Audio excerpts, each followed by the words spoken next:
मनुष्य की एक विशेष प्रवृत्ति होती, वो कभी स्वयं से संतुष्ट नहीं रहता, कभी स्वयं से प्रसन्न नहीं रहता। जो है उससे अधिक पाना चाहता, जो पा लिया उससे आगे बढ़ना चाहता, अपने जीवन में बदलाव,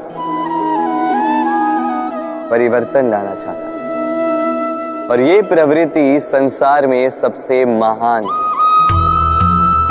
क्योंकि इसी प्रवृत्ति के चलते संसार में विकास होता है। किंतु इस बदलाव के लिए मनुष्य उसकी खोज में रहता है जो उसके जीवन में बदलाव ला सके, उसे मार्ग दिखा सके, उसके जीवन में परिवर्तन ला सके। और इसके लिए मनुष्य संसार भर में उसे खोजता है जो उसके पास है।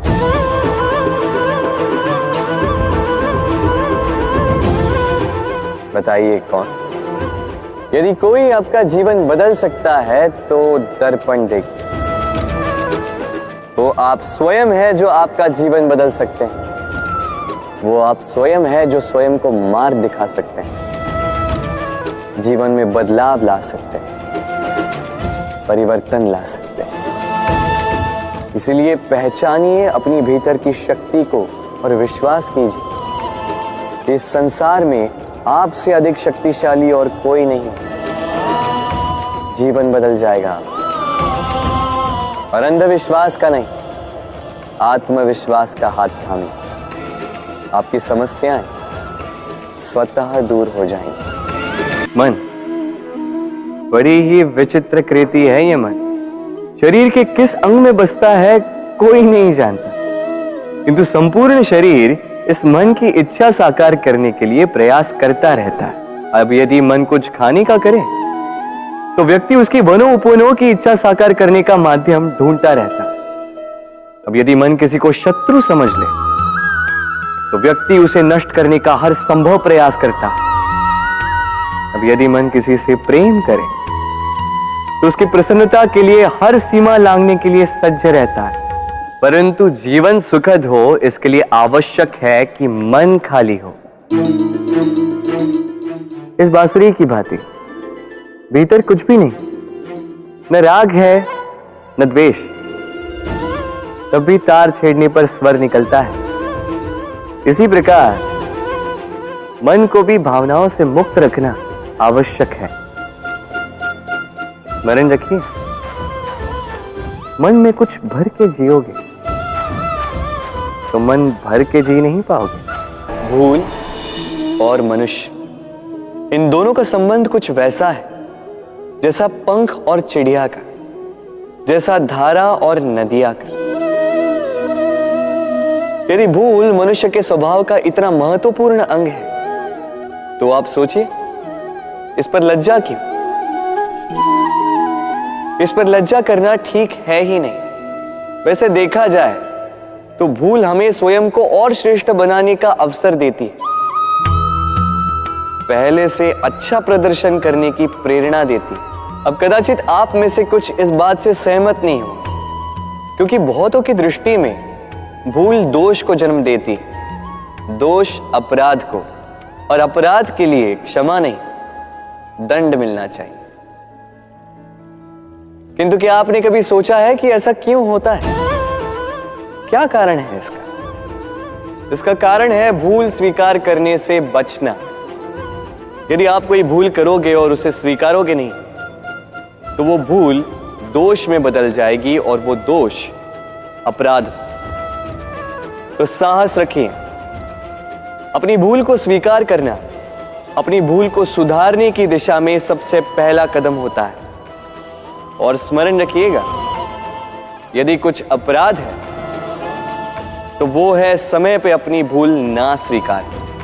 हमारा शरीर प्रकृति की सर्वोत्तम रचना है। जो अंग, जो तत्व हमें मिले उन सब का अपना अपना एक संदेश है। दो आंखें दी हैं देखने के लिए, दो कान दिए हैं सुनने के लिए, नथुने भी दो हाथ दिए हैं दोहरा परिश्रम करने के लिए, किंतु जीव केवल एक। उस पर भी नुकीले बलिष्ठ दांत दिए उनकी रक्षा के लिए। कभी सोचा है क्यों?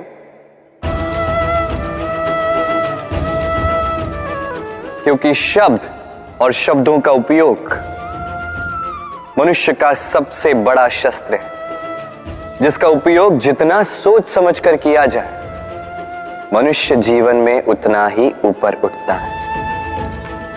तो समझे ना?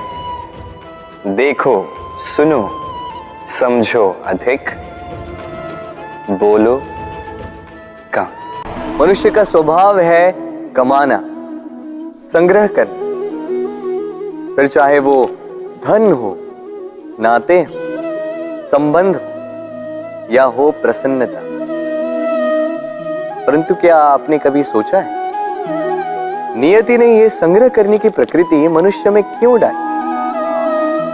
एक बीज से पौधा पनपता है, उसके भोजन से फल संग्रहित होता है। क्यों? इसलिए ताकि वृक्ष उसे स्वयं खा सके? नहीं, बल्कि इसलिए ताकि वो भूखे जीवों में बांट सके। अब आप पूछेंगे कि इसमें वृक्ष का क्या लाभ? लाभ है, क्योंकि जो बांटता है वो मिटता नहीं। जो फल ये जीव खाते हैं वो उसके बीजों को वातावरण में बिखेर देते हैं, जिससे जन्म लेते हैं नए वृक्ष।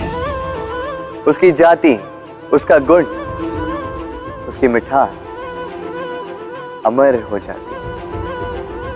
इसलिए स्मरण रखिएगा, अमीर होने के लिए एक एक क्षण संग्रह करना पड़ता है, किंतु अमर बनने के लिए एक एक कण बांटना पड़ता है। कभी बरगद के वृक्ष को देखा है? कितना विशाल होता है। कभी कभी भय लगता है कि इन भारी डालों का बोझ ये तना सह भी पाएगा या नहीं। भय लगता है कि कहीं ये वृक्ष टूट कर न गिर जाए, किंतु नहीं। समय पड़ने पर शाखाओं से निकलने वाली ये बेलें धरती की ओर बढ़ती और फिर स्वयं जड़ बनकर इस वृक्ष को सहारा देती। इसी प्रकार जो परोपकार करते हैं, सत्कर्म करते हैं, उन्हें स्वयं के लिए चिंतित होने की आवश्यकता ही नहीं, क्योंकि उनके कर्म ढाल बनकर उनकी रक्षा करते हैं। इसीलिए जीवन में सहारे की नहीं, कर्म की चिंता कीजिए। राधे राधे।